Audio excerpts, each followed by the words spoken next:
Hey, all, Baruch Halevi, be here from Soul Centered. Thanks for tuning in. I'm excited to talk to you today about the Enneagram, the ancient psychological personality, energetic, spiritual system. It's just complex, but it's been around for thousands of years. It's a roadmap to help us understand who we are, or more pointedly, who we are not.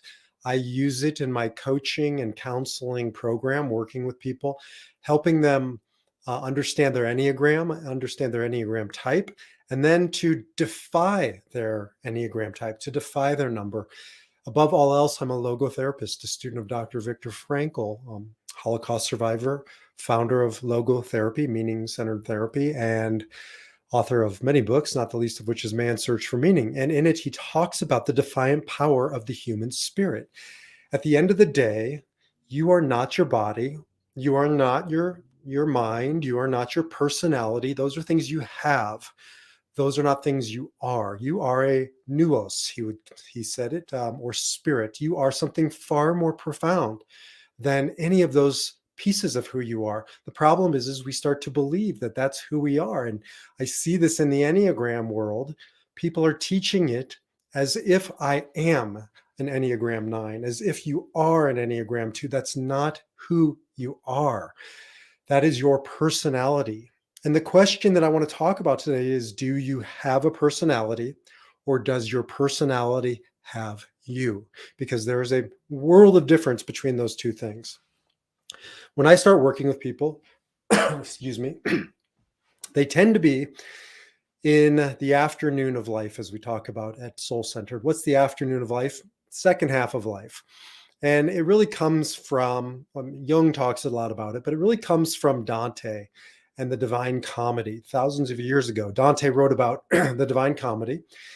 And the opening words of the Divine Comedy are, in the middle of the journey of our life, I came to myself in a dark wood where the direct way was lost. And the rest of the journey is about Dante's losing and discovering himself in the dark wood. And I work with people midlife and onwards, because I find until you come to midlife, until you come to the dark woods, you're not either ready or able to understand that who we have been and how we've been acting, the masks that we've worn, the roles that we've taken on and played, it's not who we are, it's what we've done. And again, a big distinction between what you do and who you are. The first half of life is us human doings, as Wayne Dyer says. We are doing our way through life. And then you get to the dark wood, and then you get to the second half of life, and you start to look in the mirror and say to yourself, is this who I am, or who am I in that mirror? Right? The me of 25 had more of this and less of these. And who is the me? Who is the Baruch? Who is the be in that mirror? And who's staring back at me? Who do I want to become? And so you start asking these questions in the second half of life. At least the people that I'm working with are.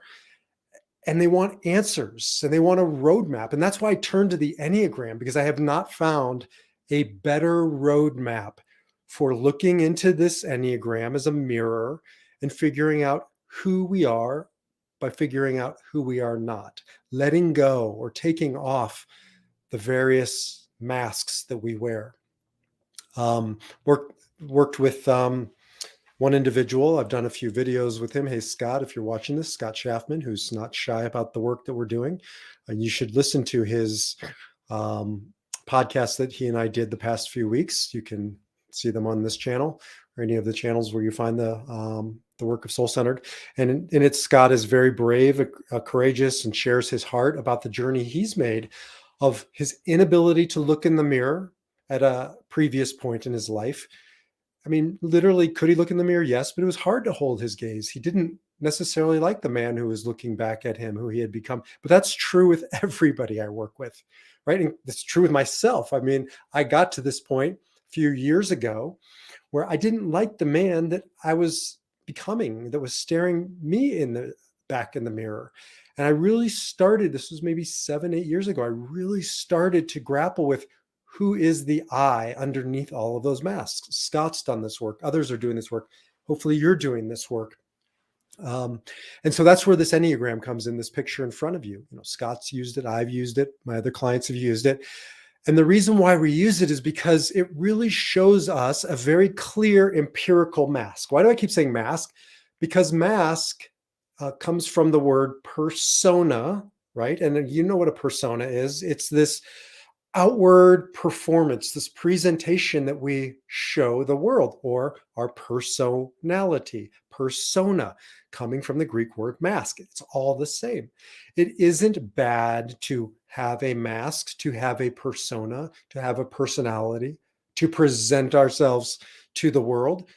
It's important, it's necessary, and we can talk more about that. In my previous video, I talked about the holy idea. We come from this place of divinity, of oneness, according to Enneagram, but we live in a place of two-ness, a place of brokenness, a place that's scary.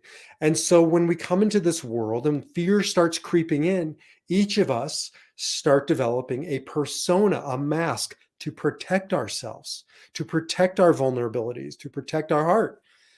It's a defense mechanism. It's necessary. The challenge isn't whether or not we have a personality, a persona.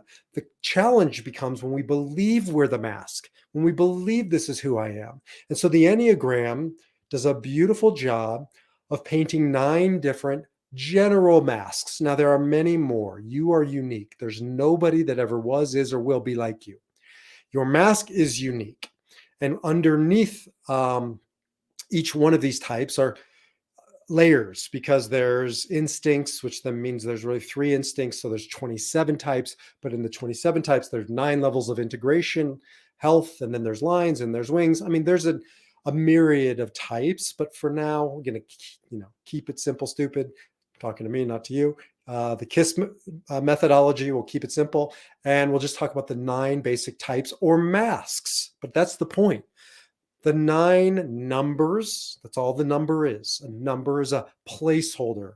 It's a mask. It's a persona. It's a personality. So which one of these masks do you wear? Because according to the Enneagram, we all come into this world with a unique divine spark.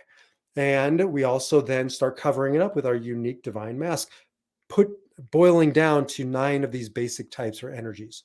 I'm just going to walk around them and talk about the masks real quickly. If you want to deeper dive into this, I'm doing more and more videos on the Enneagram. I have some programs going on. You can jump over to the defiantspirit.org or mysoulcenter.org and learn more about the Enneagram. But for now, I'll walk around the Enneagram 9 masks as our conversation goes today. So I always begin at 8, not because I am an 8, because I'm not an 8. My personality is an 8, but because it's the beginning of the body triad. 8, 9, and 1 are really defined by the instincts. Another conversation, another day. So Enneagram 8, when I react in this world, and we all react, I, Baruch Halevi, react like an 8. The persona that I have is an 8. The personality that I've developed is an 8. Baruch Halevi is a soul, is a spirit, but my personality reacts like an 8. And so what does that look like? It's called the challenger. So it's pretty much it's true to advertising. It's the fight part of fight or flight. That's my natural instinct, is to come out swinging. And that can be a helpful thing at times. When I'm in danger, I do pretty well. And 8s do pretty well under intense circumstances. And yet we can't live right on the battlefield of life. 8s are built for the battlefield. But if I spend my life wearing this mask of the 8 and fighting, I can do great damage as reacting like an 8. And so the 8s really have to learn how to soften, to stop reacting with this personality of the challenge and start responding with a softer side of ourselves. And so taking off the mask for me oftentimes means exposing my vulnerability, my vulnerable side. So again, we're talking about masks, persona, personalities, and each one of these is a type of a mask that we wear.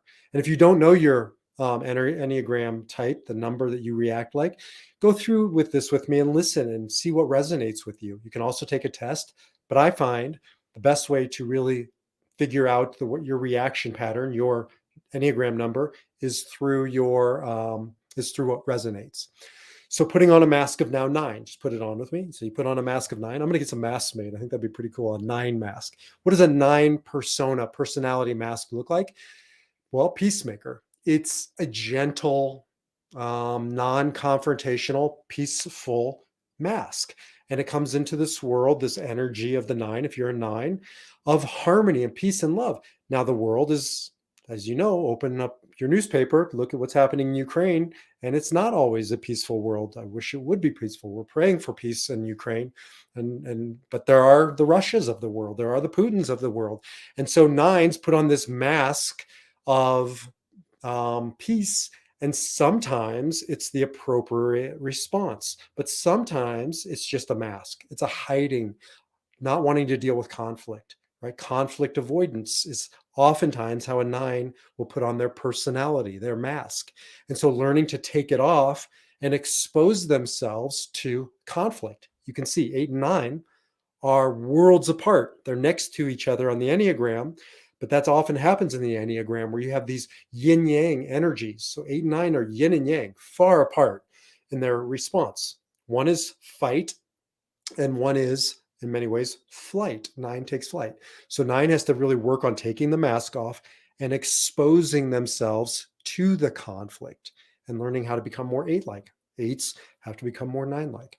Moving on to the reformer, number 1. The 1 reacts from this, coming from this place of perfection. That's where ones really enter this world seeking or connected to this holy idea of perfection. The problem is once again, the world is an imperfect place. And so fear starts creeping in for a 1, and they put on the mask of criticism, right? And perfecting, reforming, right? Because criticism isn't bad. It's to be critical, means to decide, to judge, right? What needs to be worked on. Now, the problem can become for a 1, where you wear that persona, that 1 mask long enough, you just become critical and people perceive you as critical. And all you can see is what's broken, what's imperfect. 1s have to really lift their mask, their persona, and expose themselves to the imperfection of the world, the imperfection of themselves, and to be okay with the imperfection, to be okay with the brokenness of the world, and to know that, right, there's a saying in the Kabbalistic mystical tradition that it's not incumbent upon us to fix it all, right? We are here to do the work and to contribute, but we can't. We are not God. We're not the source. So 1s really have to work on taking off the mask and being okay with the imperfections of the world.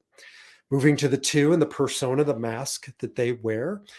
The 2 comes to this world relationally, to help, to connect, to be a part of other people's lives.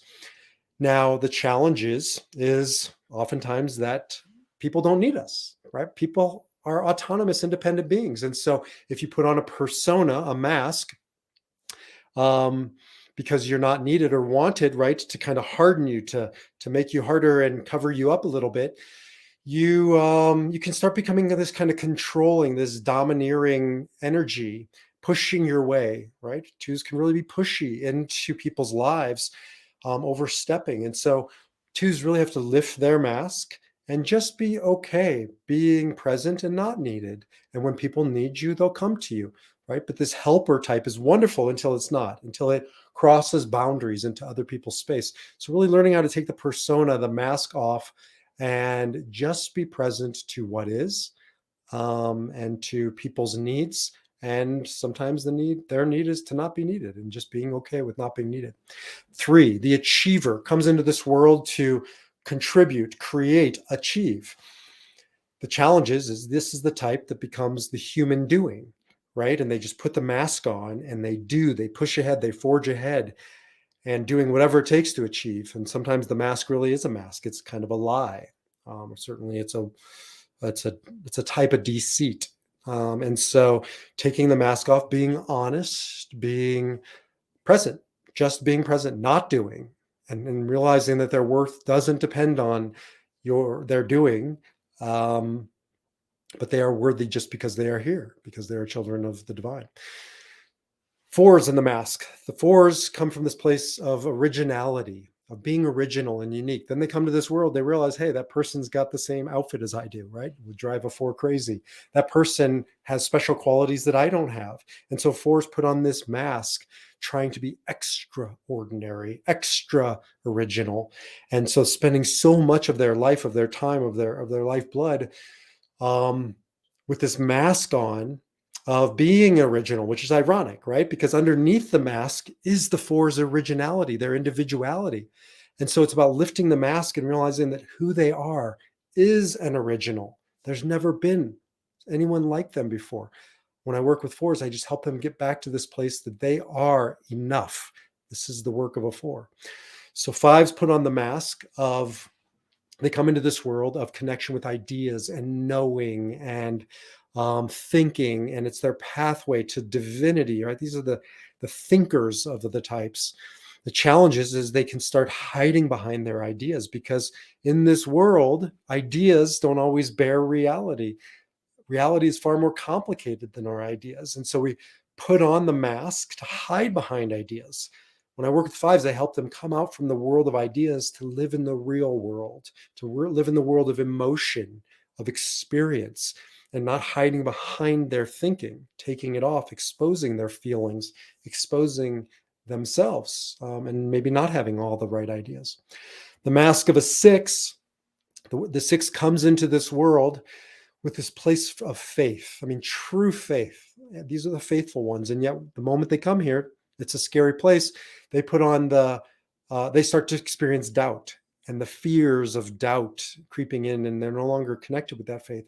So they put on this mask to hide behind their fears. Sometimes they'll put on the mask of like false courage, and they look really tough, like a Mel Gibson probably is a six, putting on this fake mask. Really, he's scared, and that comes out in some really nasty ways. And he comes out as a tough guy, but underneath some of these tough guys and gals is really a scared little boy or girl. And sometimes it's a mask of anxiety.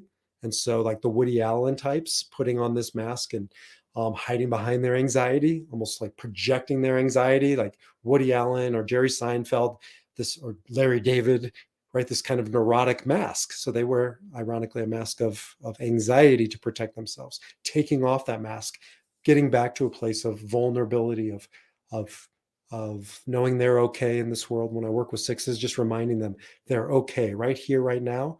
They're okay. They don't have to play out the worst case scenarios.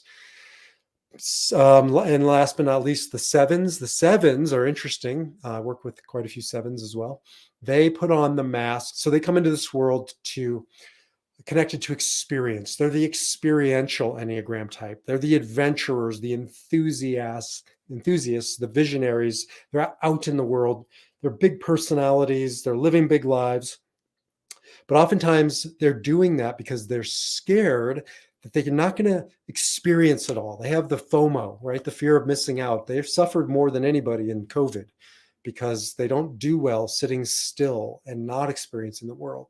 And so they'll put on this mask of larger than life, go out into the world, right? Big, booming presence, experience, helping them get quiet and take off the mask of this larger than life, so they can be honest, so they can be quiet, so they can be settled, so they can sit and really face whatever it is they're going through, not have to run.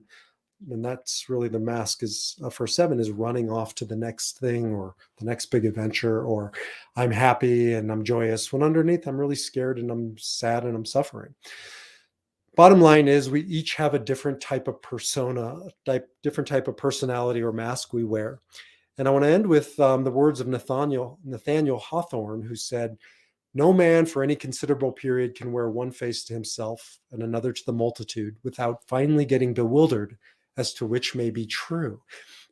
Simply said, if you wear a mask for long enough, you start to forget you're wearing a mask. You start to believe that you are the mask. And that's where the danger comes in. Or as I said before, it's not that you have a personality. It's that your personality has you.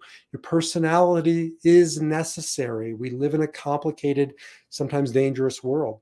We need to put on the persona, the mask, the personality, but we need to understand what it is we're putting on and who's underneath there, so we can come back to him, so we can come back to her and to our true self, our original self, not believing we're our persona. One of my favorite examples of this is Jim Carrey, the actor. You know of Jim Carrey as the comedian, and literally a movie called The Mask, right? He put on the mask, he becomes somebody else.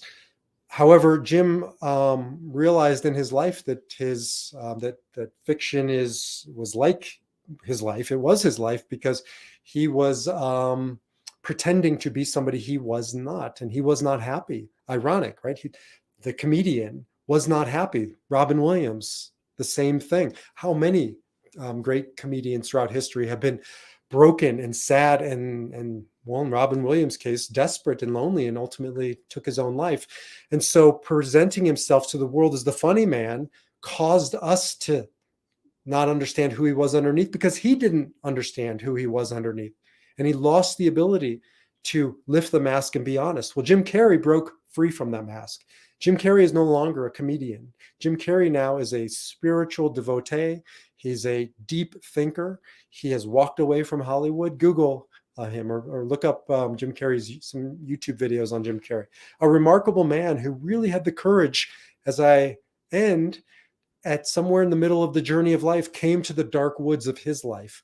And instead of not looking in the mirror, instead of walking past it and continuing just to believe he was the persona, the personality, the mask, he took off his mask and did the hard work of looking underneath there. And that's the work of the Enneagram. That's the work I do with people, to figure out which personality is yours, to see how you put it on, where you put it on, when you put it on, and to see if we can slowly and gently start to lift it up, to expose the vulnerable, authentic, courageous pieces underneath there, the true you, to let go of the false self, the false you, and then to come out the other side, to have access to all 9 of these masks, of these personas, of these energies, so that it becomes fun and joyous, and you can take one persona off and put on another and start to choose how you want to respond, because that's the work that I do and try and live in my life, the work of Dr. Viktor Frankl, that this is the last of human freedoms, Dr. Frankl said, the ability to choose one's attitude in any given set of circumstances, to choose your own way, to choose your response to life. We're going to wear a persona. We're going to wear a personality. We're going to wear a mask. The question is not whether or not you have a personality. Do you have a personality, or does your personality have you? If you want to learn more about the Enneagram, more about the work that I'm doing, if you'd like to work together, jump over to mysoulcenter.org, or you can Google or put in defiantspirit.org as well. And you'll find me, you'll find my work, and you'll find more about the Enneagram, the Defiant Spirit Enneagram, and putting on and taking off your persona, your mask. Thank you for tuning in. Until the next time, Shalom, Salam, Namaste. Peace.